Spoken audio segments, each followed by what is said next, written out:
முருகப்பெருமானின் அறுபடை வீடுகளில் இரண்டாம் படை வீடாக விளங்குகிறது திருச்செந்தூர் அருள்மிகு சுப்பிரமணிய சாமி திருக்கோவில். இந்த கோவிலுக்கு நாள்தோறும் தமிழகம் மட்டுமல்லாது வெளி மாநிலங்களில் இருந்தும் வெளிநாடுகளிலிருந்தும் ஏராளமான பக்தர்கள் சாமி தரிசனம் செய்து வருகின்றனர். மேலும் இந்த கோவிலில் தெய்வானை என்ற 26 வயது யானை ஒன்று உள்ளது.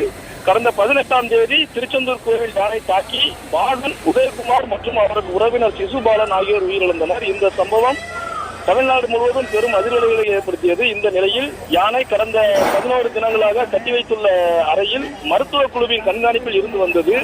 இந்த நிலையில் கடந்த 11 நாட்களுக்கு பிறகு முதல் முறையாக யானை அந்த அறையில் இருந்து வெளியே கொண்டு வந்துள்ளனர். இதற்காக அதிகாலையில் யானையை குளிப்பாட்டி நவதானிய உணவுகள் வழங்கிய யானை பாகன்கள் அந்த அறையிலிருந்து வெளியே அழைத்து அறைக்கு வெளியே கட்டியுள்ளனர். மேலும் யானைக்கு பச்சை நாற்று உணவாக வழங்கப்பட்டு வருகிறது. இந்த அசம்பாவித சம்பவத்திற்கு பிறகு யானைக்காக